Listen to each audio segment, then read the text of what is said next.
晴らしい。心を開いて手をつなごう。元気が出る。はい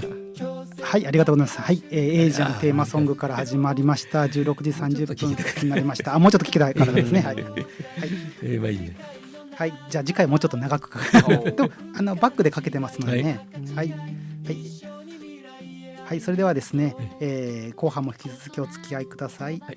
またご意見ご感想などは、メールを受け付けております。メールアドレスは fm@761.jp、ファックスは 0829310760 です。メールファックスどんどんお待ちしております。はい、それでは A ジャンの栗林さんにバトンタッチいたします。はい、ご苦労様でした。今の曲はね本当に好きですよ。白馬さんがね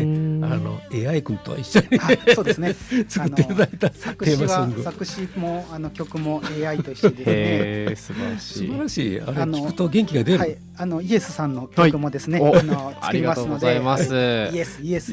作ろう。楽しみ友達の輪とかね。素晴らしい。ありがたいですね。ちょっと先行きましたけどね、まあで改めて今日のゲストはですね、株式会社イエスの安永社長さんなんです。はい。で後半もよろしくお願いします。よろしくお願いいたします。改めて自己紹介を一つお願いします。はい、ありがとうございます。株式東広島を拠点に活動しております株式会社イエスの代表をしております安永です。よろしくお願いいたします。ありがとうございます。この安永さんはね、もう2年2ヶ月前にも一度ゲストで出演していただいた、そういうこともありました。でその時はね、本当に創業して2年間、そうですね。だからね、私は福岡出身の彼がね、広島大学卒業されて即こういう創業するというね、すごいことを、そしてしかも中身が外国人の高度人材紹介というね、意外な分野にねチャレンジされてこれなんでなんだろうというところからね、あの時も問いましたが、伺いましたけど、それからどうなったのか、この2年2ヶ月でね、これからちょっと教えていただければ。ありがとうございます。そうですね、今弊社創業して4期目になって、3月で4期目終了して5期目になるんですけども、まずなぜこういったことを創業されたのかということで、先ほどの話にも通ずるところがあるんですけど、廿日市とマスタートーンが姉妹都市で、学生時代から人材の交流があったりということであったと思うんですけど、私もですね、実は学生時代に留学をいろんなところに行かせていただいたりとか、大学時代も高校時代もインターンシップでタイに行ったりということもあって、やはりこの幼少期よりやはり海外にすごく興味があったということもあって、そういったビジネス、そういった仕事をしたいなっていうのは以前からですね、幼少期からあって、で今人口も日本の人口が本当に減っているという問題もあって、で海外に行ったら海外で日本に行きたいっていう方々も本当に多いんですよね。そういったところで、私が何か力になれるんじゃないかということで、こういったお仕事を始めたというところでございます。なんか国がね、いろんな国言うてもアジア中心にね、どんどん増えてるじゃないですか。そうですよね、本当に増えてますね。あなたがその扱っておられるね、分で言えばどうですか。本当にもう外国人の方々本当に、私が創業したのが2022年なんですけど、コロナが終わって落ち着き始めたのが2022年なんですよ。そこから今3年やって2025年2026年か4年になってるんですけど、本当にあれからコロナ皮切りにですね、本当に勢いよく増えているというのが現状でございまして、今東広島の、介護施設、我々多いんですけど、介護で働かれる外国人が多いんですけど、それに限って言えばほとんどの施設でもう外国人さんを雇用されていらっしゃるというところで、先日東広島市役所の介護保険課さんからですね、外国人雇用セミナーというのをですねお願いされてですね、私が登壇をさせていただいたということもあって、本当に皆さん多くの東広島の介護施設では外国人雇用の関心が本当に今高まっているというところでございます。あと留学生の、方もね、広大があるのでですね、非常に若い人がいて活気があるっていうなんかイメージがね、人口もですね少しずつ増えているというのもそういった要因があるかもしれないですね。東広島ずいぶん変わりましたね。本当そうですよね。考えられませんかったんですよ。言ったら悪いけど。まあ皆さん言われますもんね。私は全然その時代は知らなかったんですけど。はい。はい。ではそろそろじゃあはい次のコーナーに行きたいと思います。How to 日本暮らし。はい。それじゃあまた例の通りですね。外国人の皆さんに役立ちそうな情報をお知らせしたいと思います。はい。3つあるんですけど、まあ1つはですね、いつもの通りですが、広報、これは廿日市の広報ですね。これをいつも紹介しています。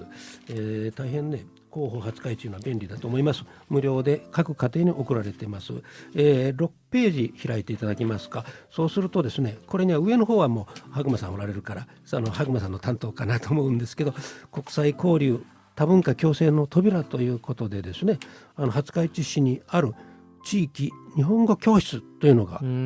個別に書いてありますね。場所時間、そういうようなことがあるのでね、廿日市に在留しておられる外国人でまだまだ日本語十分でない人は、ぜひこういう日本語教室、多分これ無料でねやっておられるわけですから、参加していただければなと思って、7つありますので、ただ人気があって入れないところもありますので、廿日市国際交流協会に事前に見学とかですね、体験連絡いただければと思います。家族でね行ってる人もいますよね。そうですね、はい、家族で子供さん連れてとかですね、それは嬉しいですよ。まあ、それが一つ。それからですね、同じページなんです。なぜか6ページ、下の方にですね、小中学校新入学の手続きというのがあります。こういう時期になりました。これはですね、やっぱり小中学校入学ということで、これ2月20日20日がですね、入学の手続きの締め切りになってます。申し込みしないといけないんですね。でそういうことですが、もし1月30日までにですね、お父さんお母さん、保護者の方へですね、市の方から通知が来なかったとしたらですね、ちょっと住民票が移ってなかったりいろんなことがあってね、元のところ行ってるようなこともあったりするかも分かりませんし、また住民票作ってないという人もいるかもから、ぜひ市役所に問い合わせていただきたいと思います。担当学校教育課なんです。まあそれで、在住外国人にねいろんな事情があったり、子どものことで相談したいこと、そういうこともあるかも分かりません。その時は今羽熊さんがおられる国際交流協会、あるいは A ジャンにですね事前に相談をしていただければと思っています。正直言いましてね、いろんな事情の方がおられるということです。で例えばね親がねオーバーステイ、そういう時にですね、国に帰らされちゃ困るということで、子どものことをねそのままそうするとですね、子どもが入学小学校も行けない、中学校も行けない、こういう子どもがね日本にどんどん増えたんじゃねちょっとおかしいわけですよ。これはですね、親にそういうことがあったとしても子どもには責任がないんですから、小学校に入学をさせてやってくださいというのが、文科省文部科学省のですね義務教育課のご意見です。そういうようなこともねあります。ですから当然それは世界の子どもの権利条約28条に明記されてます。すべての児童がですね初等教育を受ける権利があると宣言して、これを日本は批准している OK と、そして法律もあるんです。ですから建前としてはねそういうことがあります。もちろん自治体の自主的な判断というのも加わるわけですけどもね、私としてはそういうことで、小学校の段階からですね、入れないというようなことだけはないようにお願いをして、で了解をいただいて入学していったそういう子どもたちがおります。そのこともちょっと触れます。それからですね、その他いろんなことがですねデリケートなこと、トラブル、そういうことがあるんです。外国人にとってですね、それをですね対応するのが A ジャン SNS ということでね、SNS っていうのは、要するに YouTube、Facebook とかね X とかそういうようなことで動画でですね、一つ一つ、取り上げてですね、交通事故は何とかね、出産の時どうするとかね、あるいは会社から辞めさせられる、あるいは家を出ていくときにどうなるのか、敷金返ってくるんだろうかとか、いろんなことをね動画で説明してますからね、それを見てもらうためには、あなたのスマホあるいはパソコンで A ジャン SNS、 A ジャンはひらがなです。 A ジャン SNS、 これはローマ字ですね。そうやったらですねポンと出てきます。そして YouTube とかで見てください。我々が説明しています。はい、今この放送もですね今録画してますので、だいたい1週間ぐらいでですね、多言語に翻訳してですね、だいたい今の YouTube の機能すごくてですね、英語と日本語の多言語にしてもらってます。英語と日本語つけとけばですね、だいたいその他ですね、何十言語にもですね、もちろんスペイン語ポルトガル語とかですね、マニアックなあまり知られてない少数言語とかもですね、よくやってくれるんでですね、わからないとは言わさない。ぜひ見てもらいたい。スマホでねできるんですから。その他ちょっとお知らせもさせていただきます。A ジャンもスポンサーですから勝手なことで選んだ行事ですけど、実はですね昨年に11月に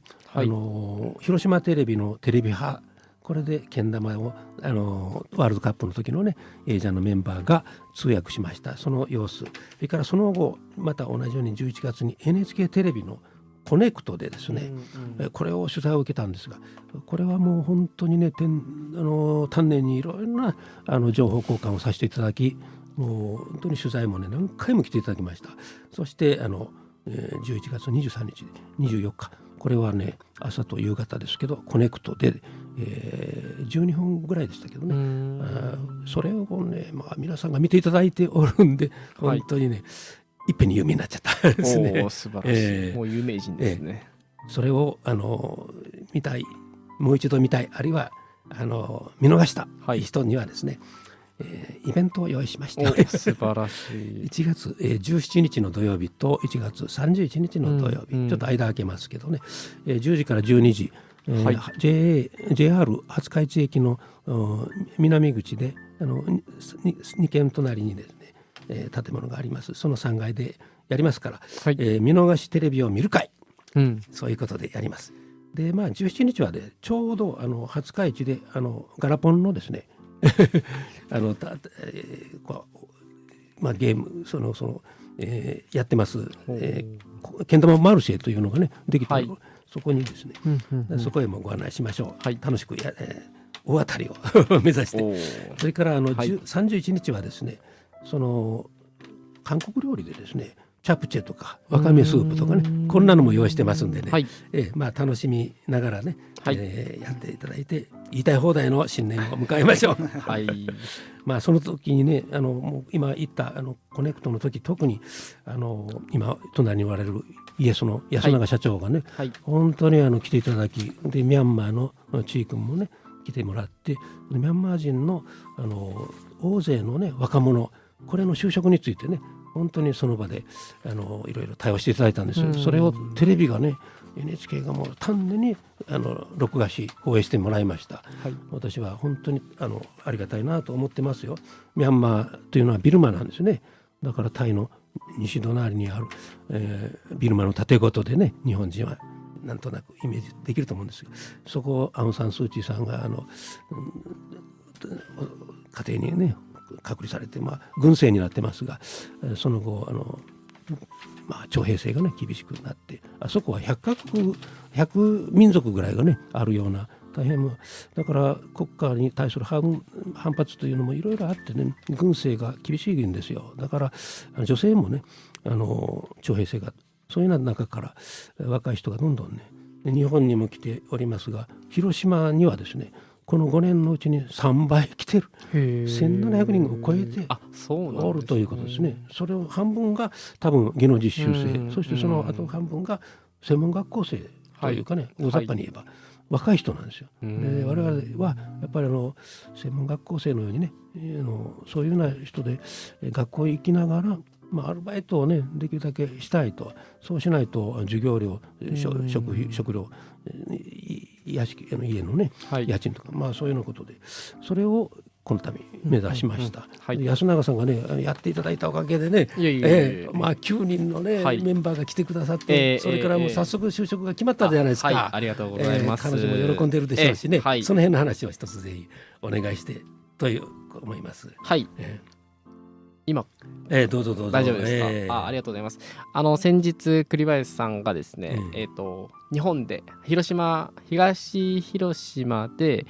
留学生として来られてるミャンマー人の方を集めていただいて、私が面接をさせていただいて、バイト先を紹介するということをさせていただきました。やはりですね、留学生の方々、生活費を稼ぐために1週間に最大で28時間のアルバイトができるんですが、それをですね28時間フルフルでできるところを探しておられてですね、やはり授業料もですねそんなに安くはない金額ということもあって、それで少しでも生活に達しているというところで、私も私の得意分野ではですね広島県の就職先を探すということですので、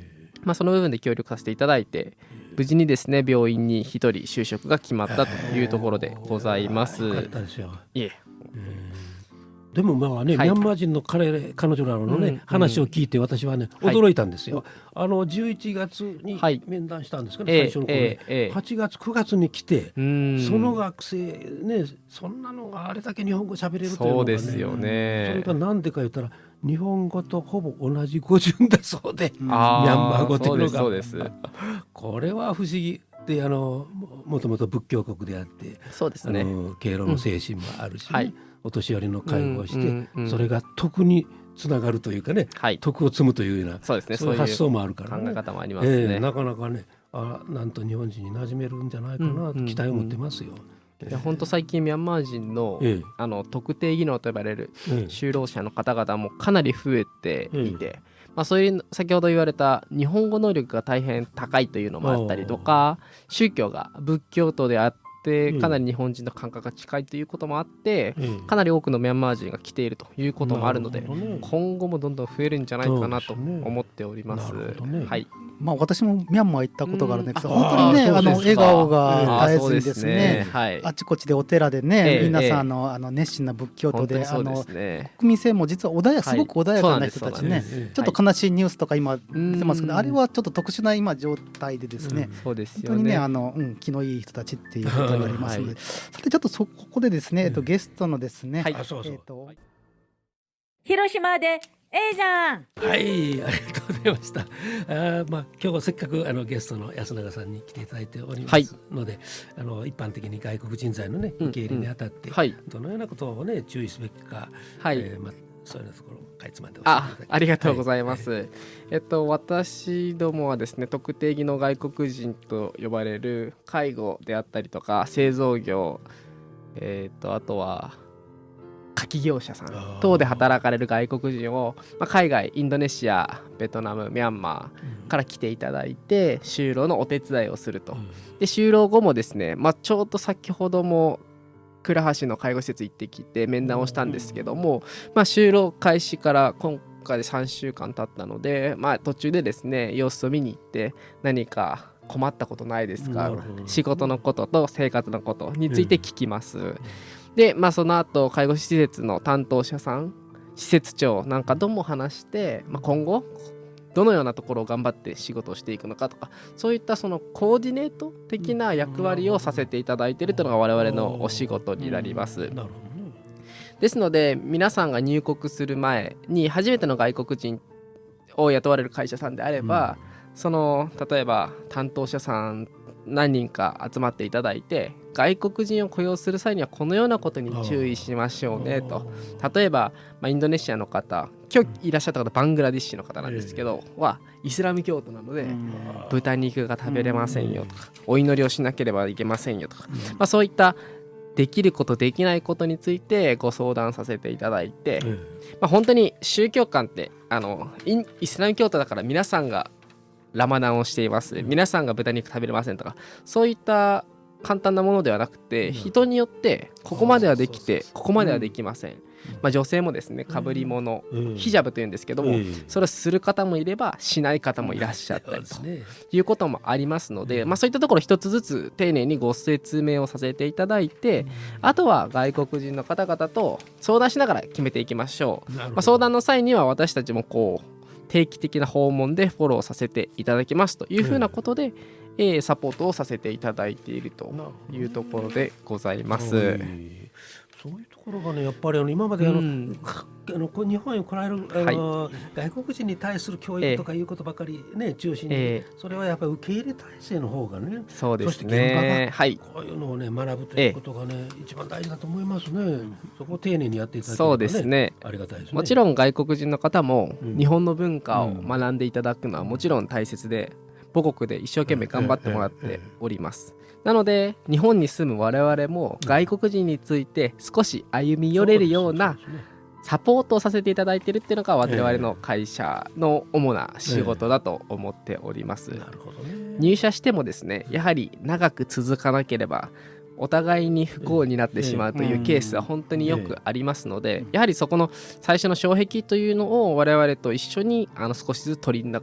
除いていくというのが主な我々の仕事なのかなと。もちろんその人材を提供させていただくっていうのは大きな仕事なんですけども、その後が永続的に、その1期生がうまくいけば次に2期生3期生ということで、今本当に多くの方が日本に来たい外国人がいるので、そうやって1期生2期生3期生とすればですね、ほぼ無限にですね外国人が来ることができると。なので一番大切なことは社内体制の整備を、1期生のうちから少しずつやっていければ、何人でも来れますよというのがですね我々の、お伝えできることかなと思います。廿日市でもそこでグッドプラクティスですね、外国人を受け入れたことによって、社内の雰囲気も明るくなったり、活性化したりとかさまざまな配慮ができるようになったっていう、何かそういういい事例ありますかね。そうですね、もちろん人材を不足を補うというのもあるんですけども、外国人さんが入っていただいたことでもう先ほど言った通りなんですけども、社内が明るくなったよとか、例えば今、我々本当に介護が多いんで介護の話になってばっかりで恐縮なんですが、職員さんがですねどんどん高齢化していくっていうのが介護の大きな問題。もう人手も足りないんですけど、平均年齢が50歳とか40歳とかそれぐらいなんですよね。そこをですね、外国人さん20歳前後、20代の方々が多いので、そこでこう若い方が入ってきて皆さんが可愛がってくれて可愛がっていただいて、社内がすごい温かい雰囲気になるっていうのがですね、今とても皆さん喜ばれてること、人手不足が解消するというのもあるんですけど、やはり2つ目の効果と意外とあったりするということでございます。ちょうど昨日ね成人式でニュース見たんですけど、今20歳になる6人に1人が外国人、結構いらっしゃるんですよ。豊島区とかでは半分が50% 近くが外国人ってもう若者の活性化っていうともう外国人もうもう当たり前になってきたっていう感じがありますね。日本人はもう少子化ということで、子どもの数がもう年々減っていく、もうこれ歯止めがかからない状態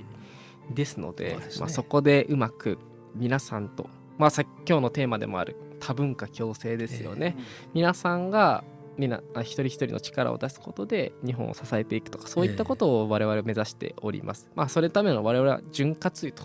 して陰ながら支えるというお仕事をしております。期待してます。ありがとうございます。共に歩みたい。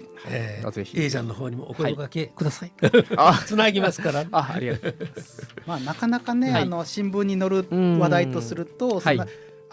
なんか事件が起きた時にしか待ってもらわない、実習生特定の外国人怖いとか事件が起きる、実はその裏でですね、もう多くの人が本当にやってます。コツコツねたくさんのいい話があって、で安永さんのようなね管理団体特定支援団体とかね外国人をサポートして働いてやってくれてる人がいるんですけど、なかなかそういうね、いい話はね新聞ねあんまり載らなくてですね、やはり外国人が来てからすごく治安が悪くなったとか、そういうことが多い、目につくし記憶に残るんですけど、そういうわけでもないという、お互いにねいい居場所を作りましょう。本当にね、本当にそう思います。とうございました。はい。あとじゃあ最後に、はい一言、安永さんから、はいメッセージを。メッセージ。はい。はい。我々株式会社イエスでは外国人をご紹介するだけでなく、その会社にですね外国人が定着するための潤滑油としていろんなサポートをさせていただいております。ぜひですね、人手が足りない若い人材が欲しいということであれば、我々にお声掛けいただければそういったサポートをさせていただくことが可能ですので、ぜひぜひよろしくお願いいたします。よろしくお願いします。はい、ありがとうございました。それではそろそろお別れの時間です。この放送は、アーカイブ動画にして、YouTube チャンネルで広島でエイジアン